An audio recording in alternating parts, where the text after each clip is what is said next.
Los condilomas acuminados o verrugas genitales suelen aparecer en población joven sexualmente activa, siendo su pico de incidencia en las mujeres entre los 25 y los 29 años.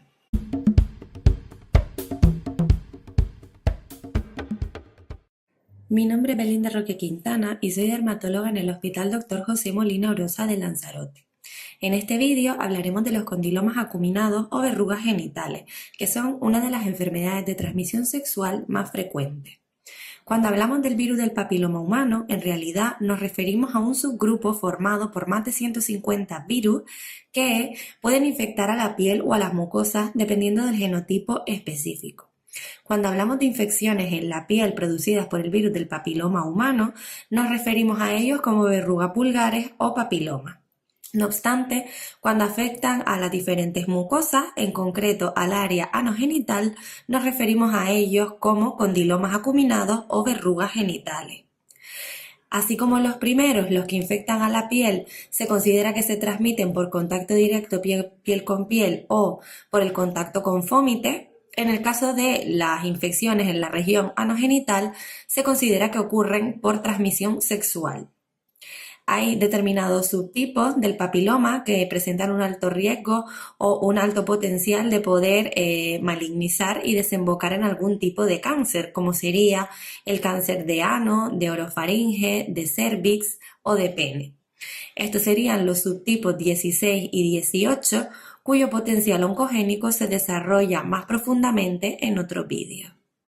Los condilomas acuminados o verrugas genitales suelen aparecer en población joven sexualmente activa, siendo su pico de incidencia en las mujeres entre los 25 y los 29 años. Los subtipos de papiloma que ocasionan las verrugas genitales se consideran subtipos de bajo riesgo oncogénico y los más frecuentes son el 6 y el 11, si bien es cierto que en hasta el 30% de los casos estos coexisten con subtipos de un mayor riesgo oncogénico. Desde la introducción de la vacunación contra el virus del papiloma humano en la población, se ha visto una disminución en la incidencia de condiloma, sobre todo a partir de la vacunación con el subtipo de vacuna tetravalente, dado que fue la primera que apareció y por tanto de la que más estudios hay al respecto. La infección por el virus del papiloma puede ser subclínica, de hecho en la mayoría de los casos lo es y esta se aclara espontáneamente. En la menor parte de los casos es cuando aparecen las lesiones clínicas, en este caso los condilomas acuminados. Es importante señalarle a las pacientes que aunque un condiloma aparezca hoy, el contacto no tiene por qué ser necesariamente reciente.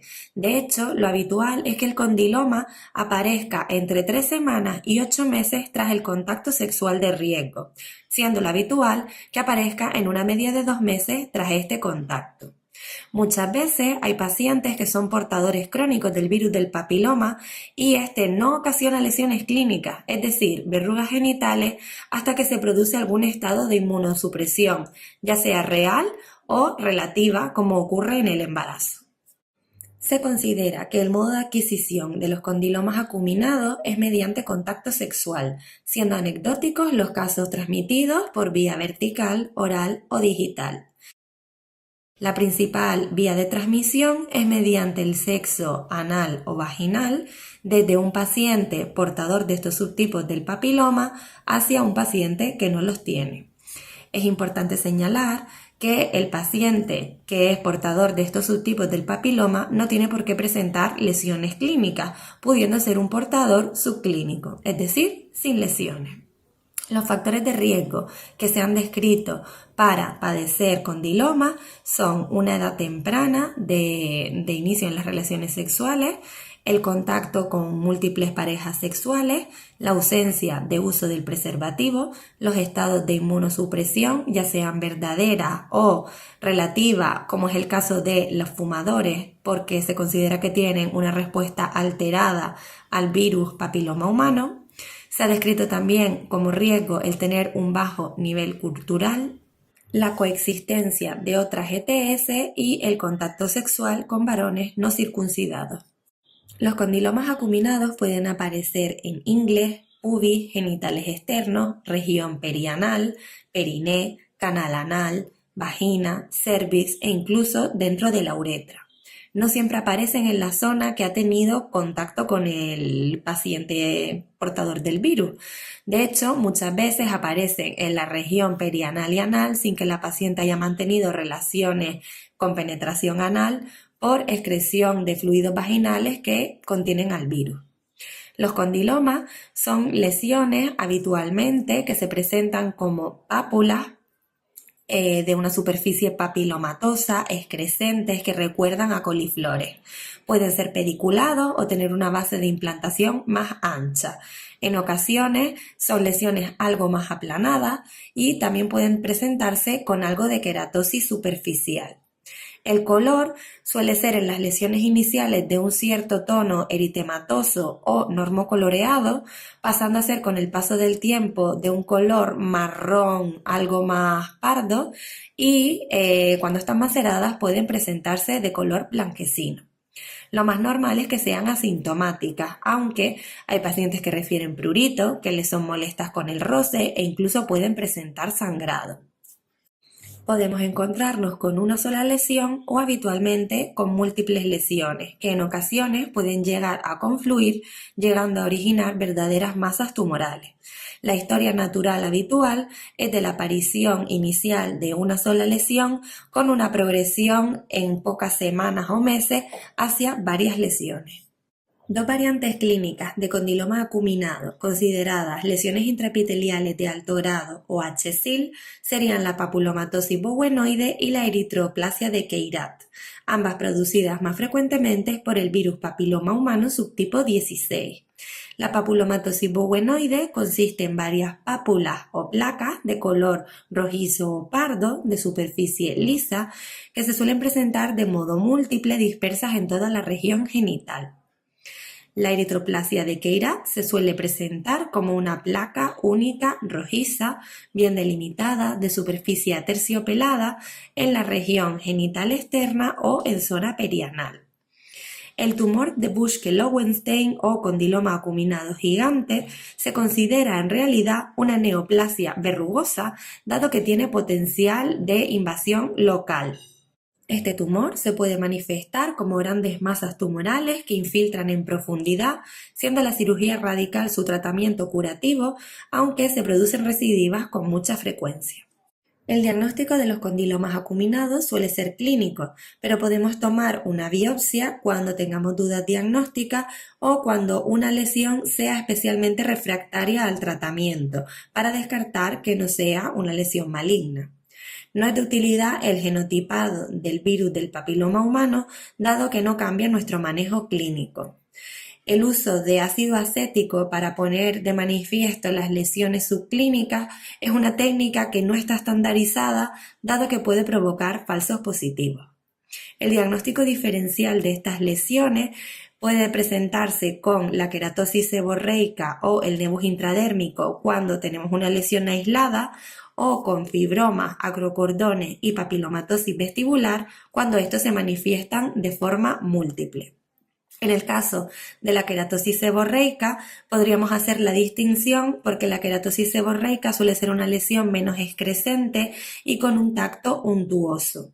En el caso del nebus intradérmico, estas lesiones suelen corresponder con lesiones que inicialmente eran planas y que se van abultando con el paso del tiempo, por lo que la historia natural nos puede ayudar a orientarnos o a decantarnos más por esta opción. En ambos casos también nos sería de utilidad la dermatoscopia si dispusiéramos de ellas en consulta. En el caso de los fibromas y acrocordones, en el caso de lesiones múltiples, estos suelen aparecer preferentemente en la zona de las ingles, no tanto en la zona de genitales externos, y nos puede ayudar al diagnóstico diferencial su historia natural, dado que los fibromas y acrocordones van apareciendo progresivamente en poca cantidad y a lo largo de los muchos años, mientras que los condilomas, una vez ya aparece uno, lo habitual es que aparezca un segundo y sucesivo en el espacio de pocas semanas o meses. Por último, la papulomastosis vestibular serían unas pápulas muy pequeñitas que pueden adoptar un patrón en empedrado en cara interna de labios menores. Los condilomas, por contra, pues pueden aparecer dentro de los labios menores, pero en general veríamos más lesiones también en la zona genital externa o en la zona perianal y anal. Para más información respecto al diagnóstico diferencial de estas lesiones, podríamos consultar los vídeos de patología genital benigna. Respecto al tratamiento de los condilomas, es importante señalarle a los pacientes que independientemente de la modalidad elegida, es frecuente la presencia de recidivas, dado que nosotros tratamos las lesiones clínicas visibles, pero no al virus que las causa, dado que a día de hoy no hay ningún tratamiento erradicador de este virus. Es importante también individualizar el tratamiento en función del paciente, de sus características, de la sintomatología que presenta y del número de lesiones, dado que no hay evidencia científica que avale el uso de un tratamiento por encima de otro. Aunque es posible la desaparición espontánea de los condilomas, lo cierto es que solemos tratarlos, dado que ocasionan una grave carga psicológica en los pacientes y muchas veces son causa de vergüenza o de inhibición social. Dentro de las modalidades terapéuticas tenemos tratamientos que podemos aplicar nosotros directamente en consulta y tratamientos domiciliarios que puede aplicarse el propio paciente. Los tratamientos que podemos aplicar en consulta suelen ser dolorosos y tienen riesgo de dejar cicatriz. La más frecuentemente empleada es la crioterapia por su comodidad, que consiste en la congelación de estas lesiones con nitrógeno líquido. Tenemos también la opción de intervenirla cortando su base y haciendo una electrocauterización de la base sangrante, pudiendo esto permitirnos la toma de muestras para estudio anatomopatológico. También podríamos realizar una electrocoagulación o electrofulguración o podemos quemarlas con el láser de CO2. Los tratamientos de aplicación domiciliaria suelen causar irritación, prurito y pueden ocasionar en algún caso, si hay mucha inflamación tras su uso, cambios pigmentarios. Tendríamos la podofilotoxina en solución al 0,5% que se aplica 2 veces al día durante 3 días seguidos con un descanso de 4 días si quisiéramos volver a repetirlo, pudiéndose emplear hasta un máximo de 4 veces. Las cimecatequinas en crema al 10% se aplican directamente sobre la lesión 3 veces al día durante un máximo de 16 semanas.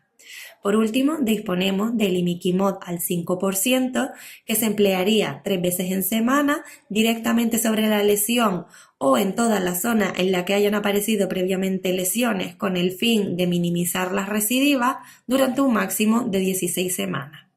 Es importante señalarle a los pacientes que ninguno de los tratamientos domiciliarios se recomienda emplearlo dentro del canal anal o dentro de la mucosa vaginal por el riesgo de mucositis y que estos 3 tratamientos domiciliarios están totalmente contraindicados durante el embarazo. Tras la desaparición de las lesiones clínicas, se recomienda hacer un seguimiento de las pacientes que han presentado condiloma a los 3, 6 y 12 meses tras la desaparición de los mismos.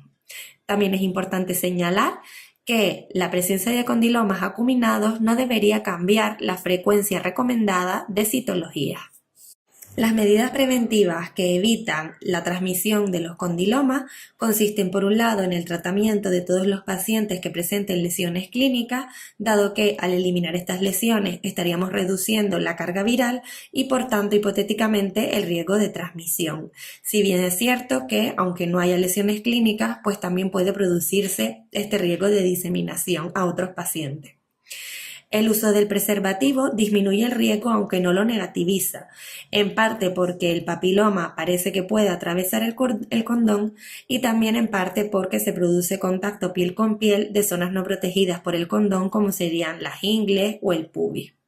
Por último, la medida más eficaz respecto a la prevención sería la vacunación con las vacunas tetravalente o nonavalente, dado que contienen los subtipos de papiloma que suelen ocasionar las verrugas genitales, aunque hay estudios de que hablan de que la vacuna bivalente, aunque no contenga estos subtipos, sí que protege al generar una cierta inmunidad cruzada.